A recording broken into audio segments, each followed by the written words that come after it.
Oi, crianças! Então vamos para a nossa aula de história. Peguem o livro de vocês na página 80. Pecuária e ocupação do interior.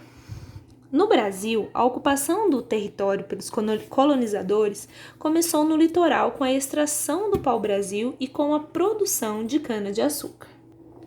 Lentamente, o interior também foi sendo povoado e a expansão da pecuária foi um fator importante para que isso ocorresse. Então, o território, a ocupação do Brasil, as pessoas chegaram pelo litoral, né, pela região ali onde tem o mar, e aí, com o tempo, o interior, né, a parte de dentro do Brasil também foi colonizado, foi povoado, né, e a responsabilidade maior foi a agropecuária, ou seja, a pecuária, que é o cuidar dos bois, dos gados, né? O gado bovino era utilizado para transportar a cana até o engenho e para mover a moenda. Lembra que a moenda, aquele aparelho que gira e moe a cana? Equipamento que moía a cana. A carne e o leite serviam de alimento para a população local. Com o couro fabricavam-se roupas e outros objetos usados no cotidiano. Então, crianças, o que acontecia? Os animais, o gado, ele era de onde tiravam todo o sustento. Ajudavam a moer a cana, a carne servia de alimento, o couro de roupa. Então, por isso eles criavam gado, muito gado naquela época, certo? Como os bois eram criados próximos aos engenhos, frequentemente o gado entrava nos canaviais para se alimentar e destruía as plantações de cana. Por isso, em 1701, o governo português criou uma lei que proibia a criação de gado perto do litoral. Então, não tinha como mais continuar criando gado ali perto do litoral, porque estava perdendo as plantações de cana que valiam muito. Os criadores de gado levaram os animais para lugares mais distantes dos engenhos, em direção ao interior. Com o tempo, foram abertos campos de pastagens para os rebanhos se alimentarem, formando fazendas de gado. O Vale do Rio São Francisco foi uma área ocupada por muitas dessas fazendas. Então, o que aconteceu? Como não podia mais o gado ali no litoral, eles foram entrando, né, para dentro do país ali e aí povoando aqueles espaços ali, certo? Vocês podem ver aí nessa ilustração como que funcionava. O vaqueiro ia conduzindo o gado e ali ele levava para pastar, ele levava para tomar água. Observe a imagem. Por quais motivos os vaqueiros transferiam o gado para regiões como essa? Olha lá, crianças. Por quais motivos vocês acham que os vaqueiros levavam o gado para locais como esse, com bastante água? Número 2. Como as áreas que hoje correspondem ao interior da região do Nordeste foram ocupadas pelos colonizadores, por que eles tiveram que entrar mais para o interior daquela região? Por que eles não puderam ficar mais no litoral? 3. Em quais situações o gado bovino era utilizado? Então, eu falei bastante sobre isso. Como que eles utilizavam o gado no geral? Qual foi a medida adotada pelo governo português em 1701? Qual foi a consequência dessa medida? Então, como os gados não poderiam mais escalar, qual foi a medida que eles tomaram?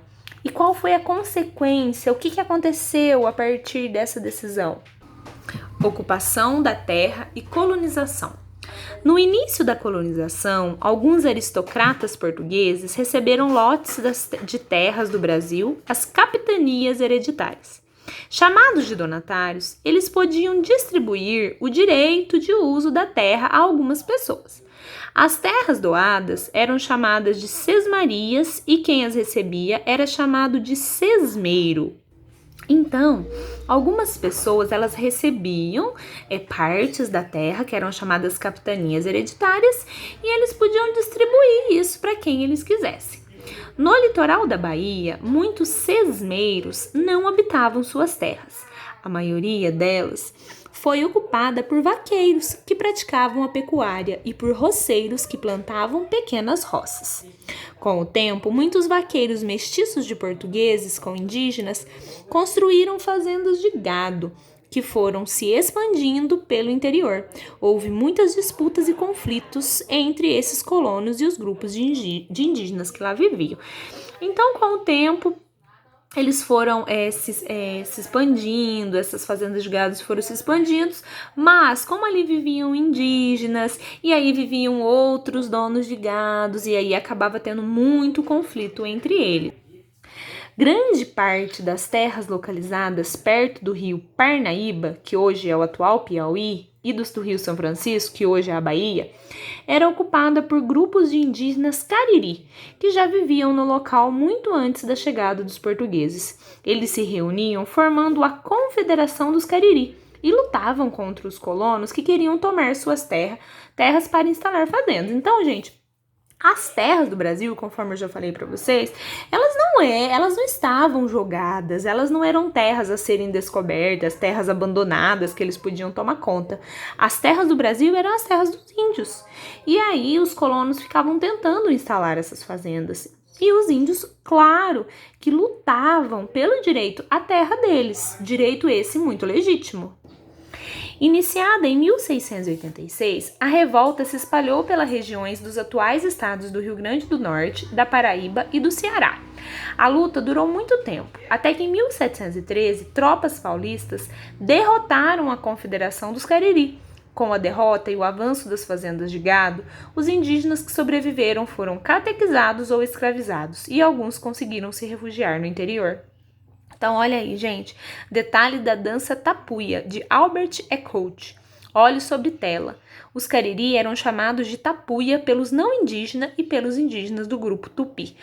Então, esses aí eram os índios Cariri. Infelizmente, eles acabaram perdendo suas terras, eles perderam a batalha contra os colonos e foram mortos, escravizados, ou fugiram e se esconderam, mas a maioria foi morta ou escravizada. Número 5. Observem as imagens abaixo. Que grupo está representado? O que mudou e o que permaneceu igual, apesar da diferença de quase 200 anos entre uma imagem e outra? Então, vocês podem ver aqui um vaqueiro daquela época e um vaqueiro atual. O que mudou nesse tempo? Quem vivia nas terras que os vaqueiros começaram a ocupar? Por que houve conflitos nessas terras? Quem viviam lá, né? Quem vivia lá? Lembra que eu falei para vocês que o Brasil não era uma terra de ninguém, ela tinha dono? Quem eram os donos dessa terra? E por que aconteceram conflitos? O que foi a Confederação dos Cariri? Então, ali no texto Resistência Indígena tá falando. Só olhar lá. O que ocorreu com os indígenas após os conflitos com os portugueses? Então, também expliquei. O que aconteceu com eles? Eles venceram a batalha? A preservação da cultura indígena. Agora, gente, eu tô na página 84, tá? Quando os portugueses chegaram ao território que atualmente forma o Brasil, havia cerca de 5 milhões de indígenas. Ao longo do tempo, durante o contato entre esses povos, grande parte da população indígena foi morta ou escravizada. Atualmente, as populações indígenas lutam para preservar sua cultura. Então, para restaurar e fortalecer a própria identidade e preservar sua forma de ver o mundo, a escola indígena surgiu como uma necessidade para educar crianças e jovens, tanto para conviver com a sociedade não indígena, como para entender suas origens culturais. Então, lembra que eu falei para vocês, na aula de ensino religioso, que existem algumas reservas, né, que tem como objetivo preservar a cultura indígena, depois deles terem sofrido tanto com a colonização, tanto com os portugueses, como assim, com a invasão da terra deles. Hoje em dia existem reservas que tentam preservar a cultura deles. E a escola indígena é uma escola onde se aprende muito da cultura indígena, para que as novas gerações, as crianças indígenas não percam a cultura, a língua, as tradições que são tão ricas. Na escola indígena, os alunos aprendem a língua e as tradições do seu povo, além de estudar a língua portuguesa e disciplinas comuns, como matemática, história e ciências. O objetivo é que essas pessoas estejam preparadas para entender os não indígenas e defender os seus direitos, sem perder as suas raízes ancestrais. Então, eles também aprendem coisas modernas, porque eles precisam aprender sobre a vida na cidade grande, a vida das pessoas que não são indígenas e também sobre a cultura deles.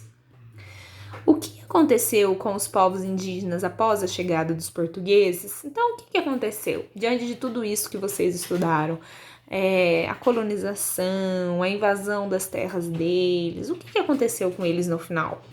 2. Por que a escola indígena é importante para esses povos? Por que a escola é importante? Eu falei. O que eles aprendem nessas escolas? 3. Leia o texto abaixo e marque a alternativa correta. A escola indígena. A escola indígena, além de abordar muitos conteúdos que os não índios aprendem, ensinar a fazer conta, a ler e a escrever na língua indígena, também passou a incluir os conhecimentos locais na sala de aula. Os alunos aprendem, por exemplo, como usar os recursos naturais e cuidar do ambiente e do território onde vivem. Aprendem sobre a história de seus antepassados, seus mitos e etc. Indígenas do grupo Caiapó em uma sala de aula na aldeia Moicaracó, município de São Félix do Xingu, estado do Pará, em 2016.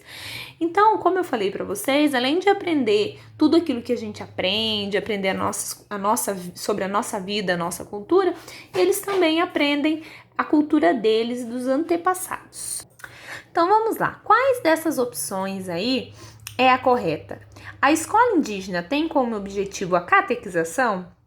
Então, o objetivo da escola é a catequização, assim como lá no começo, os indígenas que vieram tinham que ser catequizados, a religião católica. É isso que é o objetivo? Os professores indígenas ensinam apenas sobre cultura. Ou é isso? Os alunos aprendem tanto sobre a cultura como a dos não indígenas. A cultura indígena e a cultura não indígena. Qual dessas opções é a correta? Certo, crianças? Então é isso, essa foi a nossa aula de hoje. Eu espero que vocês tenham entendido e se precisar é só chamar. Um beijo.